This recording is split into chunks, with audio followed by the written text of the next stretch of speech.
What's up, YouTube? Siegfried Lane, and today I am coming with a Genshin video, which is kind of a big surprise because I have not made a Genshin video in a long time, mostly due to the pretty bad practices of Genshin. Well, I didn't do a whole boycott, I didn't really feel like making videos on it.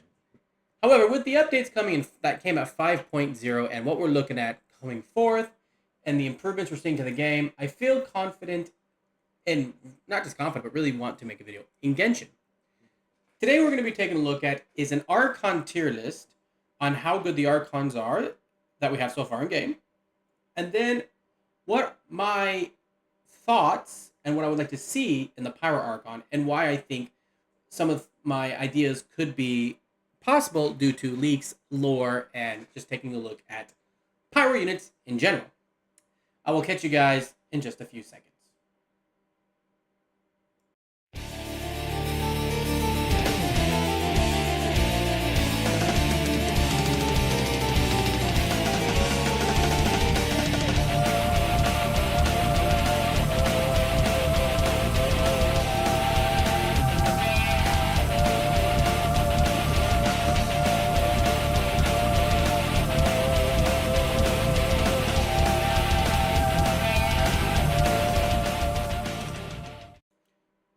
What's up, everybody? Siegfried Lane, and again, welcome back to another Genshin video, which we have not had in a very long time. Now, the reason we really haven't had a Genshin video in a long time is not because I've been against Genshin, I just haven't really felt a reason to make a Genshin video.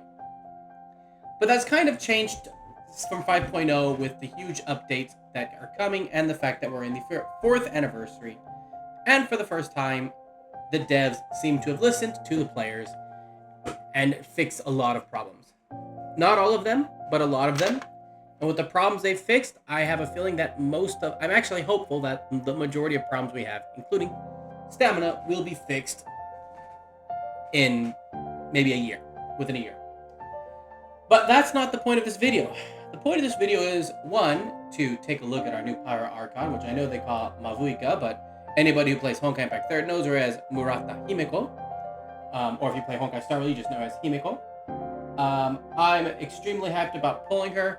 I have actually got like a plan where I'm going to be saving up and spending money over time to have enough wishes to get her to as hopefully C6. I'm currently sitting at 275 wishes. If everything goes well like I'm planning, I should be over 600 before she drops, which will be when I then summon for her if she drops in 5.3. 5.2, I'll have a little bit less, but 5.3, I should have enough to get her weapon. And I'm right at a 5-star, so if I win the 50-50, all I'll really have to do is win the 50-50, I think, twice, and I should be able to pull her. So, really excited for that. I'm super hyped, because if I win the 50-50 twice, or get like 3 earlies, she should be C6. And my plan is to have her C6, triple crowned, level 90, weapon done, day 1. This is my plan. So, I mean, obviously, that's what I'll be working at. I'm not summoning on any other characters until she drops. This, by the way, is the first time in my 4 years playing Genshin, because I'm a day 1 player, I've ever gone this long without ever summoning. But I am a huge fan of Himeko, and finally having her in the game and how cool they made her character actually being 10 times better than what they did with Raiden. They screwed Raiden pretty bad. With that said, though, I want to get into what I think we could see from her when she drops due to lore in Natlan, along with looking at our Pyro units that are kind of the major Pyro units. Not all of them, but a majority of them, as well as what other things we can look at with other units and the leaks. With that said, let's first talk about the other Archons in the game. So, I wanted to make an Archon tier list. Now, there's going to be one Archon per tier. It doesn't mean that a specific Archon is bad.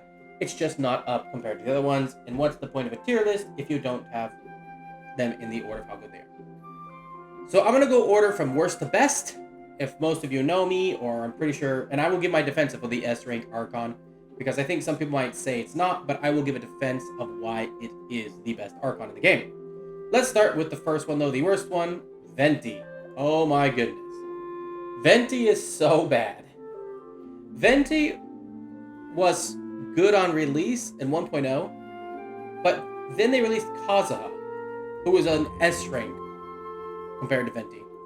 Kazuha has been one of the best supports since 1.0. He dropped at the end, not 1.0, sorry. He dropped at the end of version 1 before the version 2 update. Think about it. He was the last character, I believe, in version 1 before we would get Inazuma, because he was the introduction to Inazuma. They came in the exact same path and the exact same version. And when he came, Venti was dead. So, the only reason to play Venti at this point is if you like to play Venti. Venti's support skills are horrible compared to Kazuha. Venti's DPS skills are horrible if you compare Venti to any of the two major Evo DPSs, or 3 DPSs really. I mean, honestly, the Wanderer is better than her in DPS. Zhao is better than her in DPS, and Cloud Retainer is better than her in DPS. I mean, she's nowhere near these 3 in DPS, right? And if you're looking at Anemo support in general, like Anemo support, she's not even the best Anemo supporter. I mean, the best Anemo supporter, if I can find her, right here is Farzin. Farzin is the best Anemo supporter if you want pure Anemo damage, alongside probably Cloud Retainer. So she literally has no usage when you look at these 5 characters here. So this is why I am putting Venti at the bottom of the list. Now, who is the next Archon on the list? Well, for that, I would say Raiden. Now, when Raiden released, Raiden was really good. However, one major problem that has occurred lately is that less and less newer characters are relying on their ultimate for damage. If we take a look at the characters that dropped in, for example, in Fontaine. Let me pull them on up. We have Boxer Dude, we have Nivelette, we have Clorinth, we have the Knave. You know, these 4 are probably the main 4 DPS that dropped in Fontaine. Let's be real, right? And I mean, I don't want to pull up Furina because she's an Archon, and she's not really a DPS. She's more of a support. But these are the 4 main DPS that dropped in Fontaine. If you take a look at the DPS in Fontaine. I mean, yeah, we got, you know, Emil, and I don't know Emil. I don't play Emil. We got Sigwin, which I believe is a healer more, and we got Chlorine. We got, you know, this girl who I use as a support for Ito. Oh yeah, we got her. She's, again, I mean, maybe Raiden works good on. I found Raiden works good on Geo teams. The problem is that the majority of the teams I have found that Raiden is just not as good on when we compare it to the other Archons. Now, Raiden is really good. So, again, this does not mean that a specific character is bad. It's just where they rank it compared to other Archons. Raiden is still, if you're comparing her with units in general, an S tier unit in Genshin, because she is still the best battery. The only problem is that less and less teams are relying on their ultimates, which kind of makes batteries less useful. So that's kind of where I put Raiden in the C spot. Now we're gonna go ahead and get to C. Give me just a second here. Now our C spot's gonna be Furina. Now, I'm sorry, B. A and B is really hard for me, but in the end I decided to put Furina in B because while she has really good off-field DPS, unlike Raiden and unlike Nahida or Zhongli, her off-field DPS kind of drains your character's HP. Now, that was the mechanic in Fontaine, but that does also mean you need a high HP pool and you need characters that can self-heal. So Furina works really well with Fontaine characters.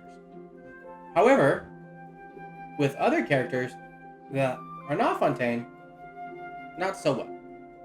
But because of her overall damage boost with her ultimate, the damage boost with the ultimate is more universal than the battery boost with Raiden. So it does make her damage, it does put her above Raiden because she gives a full-out damage boost, which is good. However, she does have that hiccup of taking damage when she supports you.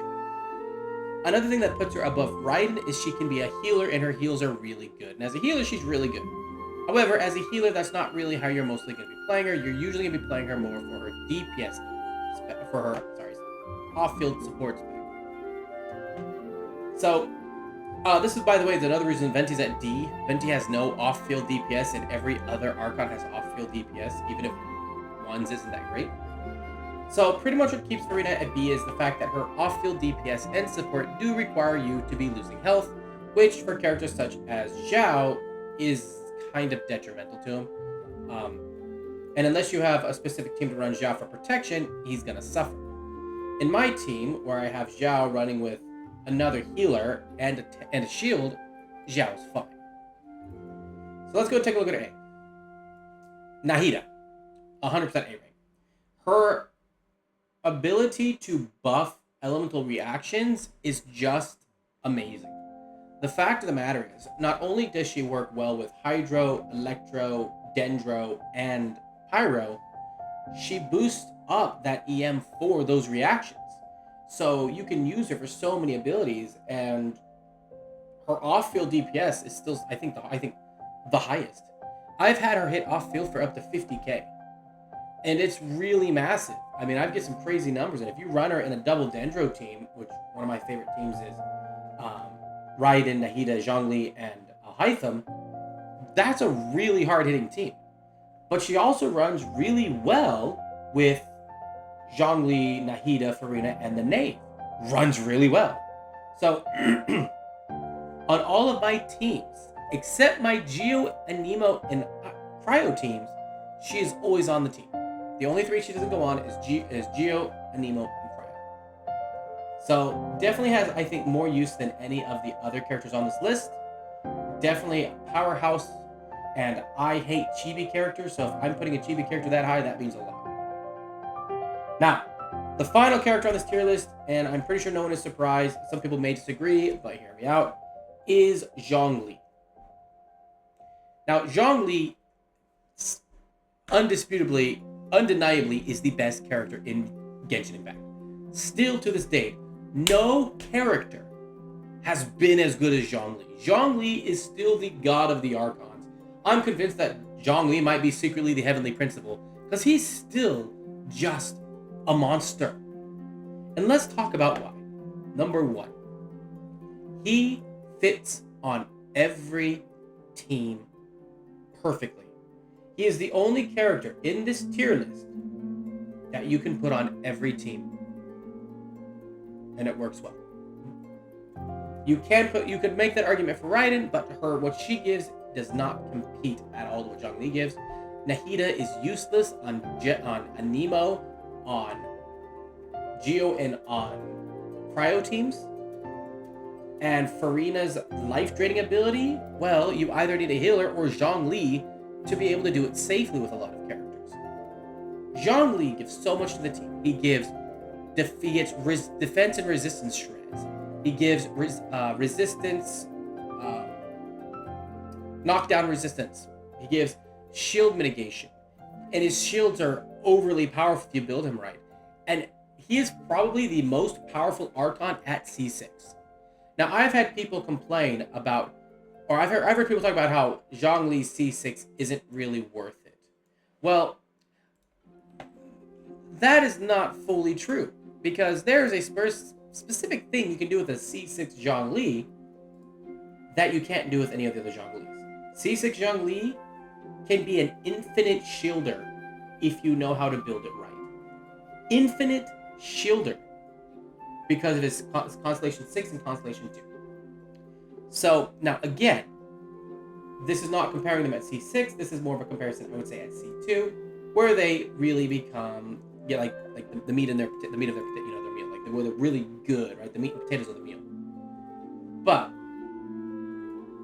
the major defense, you can take a look at Zhongli, is that nobody has ever said they don't use Zhongli because, no one has ever said with any other character, oh, I don't use this character, it makes the game too easy. Zhongli is the only character in this game that I've ever heard people say, I don't use Zhongli, he makes the game too easy.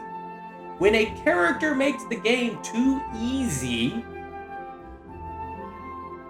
that is a sign that said character is probably too powerful, and I'm okay with it because I love Zhongli. So I'm okay with it. But one thing about C6 Zhongli, that makes him completely powerful and does not require a paid weapon to do. In fact, it requires a free-to-play event weapon that hopefully you got. I will show you right now. Alright, so here we're in my account right now. As you can see, it's Constellation C6. The only two constellations that are going to matter is right here. When I use Planets Befall, we get shields. And I heal. Whenever I get damage with a shield, I heal. Okay? The healing amount doesn't matter. What matters is the fact that A, we need the ultimate to hit. The ultimate has a cost of 40 and a 12-second cooldown. And our shields last 20 seconds. So the cooldown of the ultimate will be off in time. You run immediately on a 20-second rotation. The energy cost, however, is the big one. The 40 energy cost. With this weapon he has right now, when the healer performs healing, which is C6 he restores 16 energy, and this effect can occur once every 10 seconds. Now, the shield lasts 20 seconds. That means that I get 2 of these every rotation, meaning he gets 32 energy. He only has to earn that 8 energy in that 20 seconds to earn 8 energy. That's all he needs. And when he earns that 8 energy, his ultimate's back up. This means I can switch right to him, pop his ultimate. I never have to waste 2 seconds popping his pillars anymore. And to be fair, his off-field DPS is pretty bad. So even though he has off-field DPS capabilities, if we're going by off-field DPS capabilities, Farina, Raiden, and Nahida just destroy him. But looking at his abilities, looking at these talents, looking at this, not that one, not that one, right here, this building of the shields, looking at right here, this is the big one right here. The fact that characters protected by shield word decrease the elemental resistance and physical resistance of opponents in a small AoE by 20%. This is ideally about a 20% damage boost right here. So not only are you not taking damage, you're gaining a damage boost. And if you have Med C6, you're also getting healed. And if you have this weapon, keeping his ultimate up non-stop. And I do have him built for shielding because I'm going to be honest, anyone still running DPS Zhongli or Ultimate Zhongli really needs to stop. Ideally, getting a bit of energy recharge and just focusing on that HP is really what you should be focusing on this guy. Making him hit as hard as possible. Double HP is good. I would not go with the 4-piece because your elemental skill is never going to hit enemies as long as you need to hit. Realistically, higher HP is good, along with a weapon that increases your HP. This is a pretty broken build. He's almost at 60k. My goal is to hopefully get him to 60k at some point via better items. So let's go and go back to our tier list. So like I said before, the main point of why Zhongli is the S rank is because of the fact that he's the only character in the game people will not use because he makes the game so easy. He is the game changer. Even at C0, he is better than any one of these Archons at C0.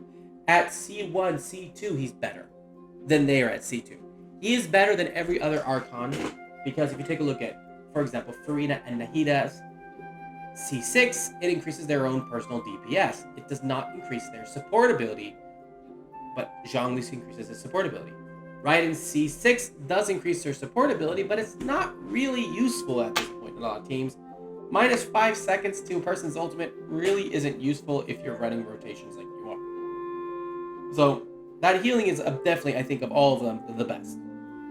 And Ventius gets a bit of a resistance down ability, but again, Zhongli gets that built in at C0, Zhongli gets the shields built in at C0, and Kazuha still has better buffs than Venti does. So, taking a look at these units, taking a look at S rank here. How is our power unit going to be able to compete with Zhongli?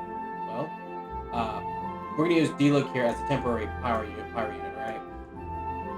I will say I saw some leaks of our constellations that were absolutely garbage, and if it's true, she would be as bad as Venti. She would not compete with any other character if those were her constellations. But I don't think that's correct. So let's first of all take a look at the characters. Let's take a look at our main DPS. D-Look. Oh no, I said Zhongli. And we're going to take a look down here at Constellation 2. Constellation 2. When D-Look takes damage, His attack increases and attack speed increases by 10 and 5% for 10 seconds, and stacks up to 3 times. In other words, dealer taking damage gets a 30% buff. This is one of the times when Zhongli actually lowers somebody's damage. So, but we see here, takes damage, big one. Hu Tao. Hu Tao consumes a set portion of her HP to knock the surrounding enemies back and enter Paramita Papilo state. She's going to take damage. And as you can see, I don't know if this tells us how much. Oh yeah, 30% of her current HP is what she takes. So she's taking damage. Now, I'm not sure if anything here also affects the damage she loses, the HP she loses, but as you can see here, she's losing HP, and you have to use her ultimate to regen. But the thing is, you're still losing HP. You're going to be lower in HP until you pop her ultimate. Days 54, sorry. Arle, or the Knave, or whatever. She gets the blood debt, is unhealable, so she cannot be healed. So she's losing damage as she fights because she can't be healed. So, now, for Hu Tao and Arle, or the Knave, you can use Zhongli as kind of a mitigation. But in something like the Abyss, it's a little bit harder to run her without Zhongli. You have to run somebody else with a shield, or run her with, for example, Dea for damage mitigation when Dea's field is on the field. The problem is that Dea's field lasts 12 seconds, the cooldown is 20. So just like most normal characters, you cannot upkeep this field permanently, even though it's on her E. Now, we're going to pull up one more character here. I hate Bennett, but everyone talks about how good he is at support. I disagree personally because it's such a bitch to get his ultimate up. But with Bennett's ultimate, you gain a field for 12 seconds. Again, his ultimate lasts. Cooldown on the ultimate is 15 seconds. So just like Dea, the field and the ultimate are not... The ultimate duration is less than the time it costs to recast it. But something we see with both of these characters, and you see with Pyro characters, and you do see with both Nahida and Farina, are field-based abilities. So let's take a look at, with 3 characters that get stronger when they lose HP, and two that get stronger. Well, one that gets stronger loses HP, one that loses HP as part of her elemental skill, and one who can't be healed. How do we make these characters better? What fire unit can we put out that would support these pyro units? Because running double pyro is kind of beneficial for an increased attack. Well, here is what I think. First of all, let's take a look at a league. When you take a look at this league right here, and this isn't a big league, but it pretty much talks about how the Pyro Archon will have powerful on-field and off-field abilities. Okay? Just like the rest have. Which is very common for Archons in Genshin Impact. Similar to Raiden Shogun, players will want to raise the character's constellation level 2. One of their abilities will improve survivability for the whole team composition. And the leak also revealed that the Archon C6 effect will allow them to buff the whole team. So, it does look like at C6 she's going to become more of a support, and maybe at C0 she's more of a DPS, which would make sense. That's kind of the reason I want to try to push her to C6, is I want her to be a support, not a DPS. But the biggest one here is powerful on-field and off-field abilities. This would include a field or something similar to Raiden, Nahida, or Farina's off-field DPS. I'm thinking more field, since we already have the last 3 Archons have given us an off-field DPS ability. The other one talks about one of her abilities will improve the survivability of the whole team composition. The last Archon that had this ability really was Zhongli. You could say kind of with Farina's healing ability, but again, you have to sacrifice her DPS for that. So, with looking at the fact that she's going to have powerful on-field and off-field abilities, so she'll have things off-field, that you'll want to raise her Constellation 2 for something, so that's going to be one of her powerful, I think, support abilities. Constellation 6 is going to have a really big support ability, and then, of course, she's supposed to improve the survivability of the whole team composition. I think she's going to be very similar to Zhongli, where she raises support, and she raises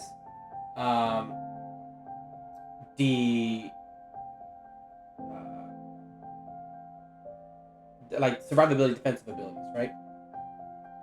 So if we take a look at that, it'd be kind of like a mix between Dea's field and Bennett's field. Bennett's field increases HP and attack. I mean, heals HP, increases attack.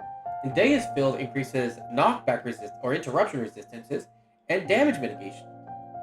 Okay, so let's just take a look at the first one. Let's say she has a field she throws down with E, and it does all 4 abilities from both of these 2 fields put together, and it adds in a duration that lasts longer than the cooldown. So let's say similar to Zhongli, 12-second cooldown, 20-second duration, and it has damage mitigation. Obviously, it would be higher than this. Knockback mitigation, where you can't be knocked back, or even knockback immunity, which I think would be good. Knockback immunity, I think, would be the big one. And an attack boost based off her attack, and a heal boost based off her attack. So just imagine how powerful that would be if it's like 70% of her attack, like Bennett, but also 70 heals for 70% of her attack. And then on top of that, you get like 70% mitigation or 75% mitigation and knockback immunity. This would be a very powerful character that would actually give you one new power tank support for the Abyss, which we kind of needed for years since Zhongli dropped. Especially if you're like me and I live in Japan and I play on global and I deal with 170 ping up to 200 sometimes.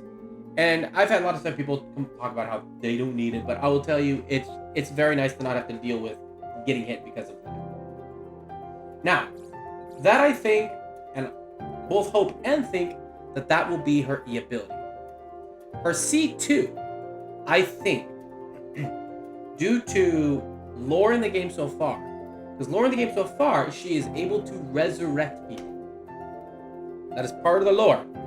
So my guess is that C2 is going to create maybe a bonus for that if somebody dies in her field, they are resurrected. And then maybe a cooldown, this can only happen once per field or something. So that, you can't have, but think about how cool that will be. Or when she pops her ultimate, she resurrects a teammate. I mean, I think that would be something that would be extremely useful in the Abyss. Would be the first res character we have since 1.0. Think about this. The only 2 characters we have that have a resurrection ability is Barbara and Chi-Chi. That means we haven't had a new resing character in 4 years. And what better than to give a fire character than the ability to res, especially since it's part of the lore, and it is part. I mean, if you think about Phoenix and Fire of Life, it makes sense. So I really think that the Pyro Archon is going to have some type of field ability in her elemental skill, which is just going to be a combination of Dea's and Bennett's. Is going to be massively more powerful than theirs on a shorter cooldown and lasts longer. And then I think that one of her constellations is going to be a res tied to either that field or her ultimate. Again, these are just speculations. There's no leaks that tell me this.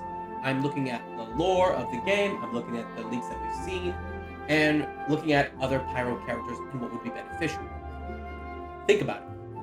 If you're running Diluc, who can take damage without being knocked down, and then gets that damage boost and that attack speed boost from his C2, Diluc has just become more powerful.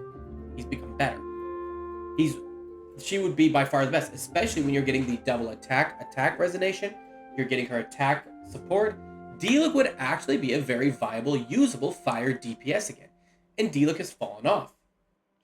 Dea. You have a double field now with Dea. She would be even better too. And having it to where your Pyro Archon could run DPS as well would be useful with situations where Dea, if you want to run a double field for double mitigation, or you're running Bennett for a double attack boost. Her defense mitigation, resurrection, and the defense mitigation resurrection would make it so much easier and safer to play the Knave. If the Knave dies, she gets resurrected. You don't have to worry about that anymore, about her being at low HP and dying before you can pop off her ultimate. Now, I've not yet had that happen, but it's been close. Or with Hu Tao. Hu Tao uses her ability, and then she's getting healed through the field it creates a safer environment to play these pyro characters that are taking damage. And then at the same time, she would also be very useful for Fontaine characters who are taking damage, like the boxing judge. I always forget his name; it's ridiculous. Or Nivelet. Again, she would be very good for keeping them up, and she would also be good support for Flooring Thing.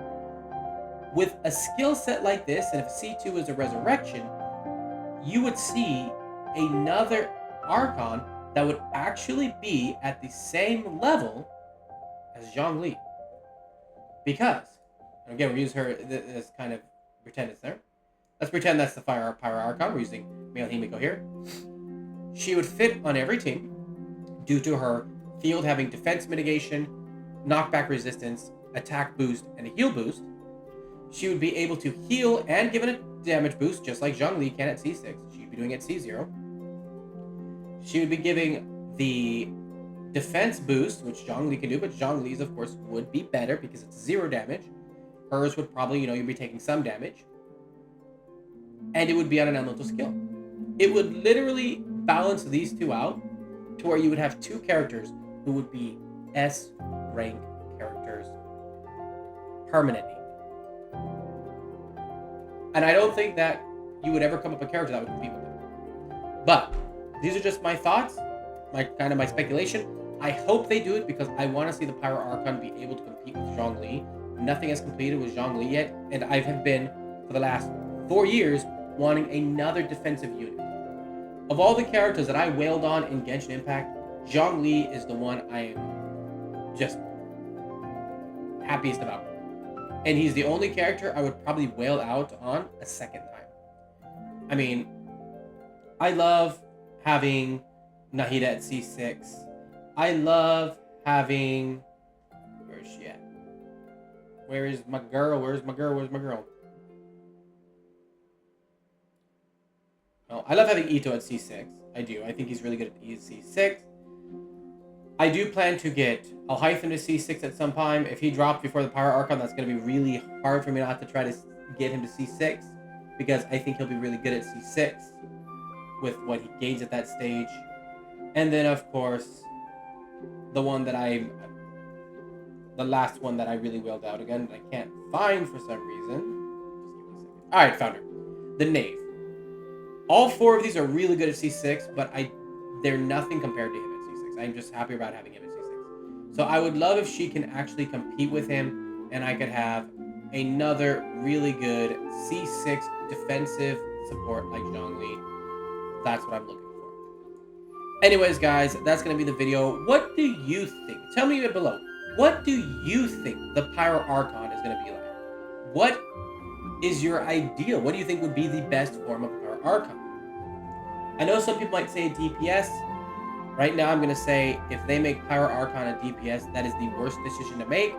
If you play any gacha game, or any PvP game, or any game where you're summoning for characters, the characters that fall off first is always DPS. And if you want to see proof on that, just look at characters such as Kazuha compared to characters like Ayaka, right? Kazuha is still the best support in game. Ayaka really does not let's look at Ayaka and Ganyu. Neither Ayaka nor Ganyu can compete with this guy. He just does so much more damage than him. Even your Hydro characters, they do not compete with him. And then, of course, you got the newest Hydro character, which is even better. So, but support units are always up there higher. One of the reasons these Archons are so good and Venti is so bad is because of their support ability. Venti's support ability sucks. So I do think going a DPS would be the worst decision they could make, especially since it would make it, if they make her an extremely powerful DPS, similar to,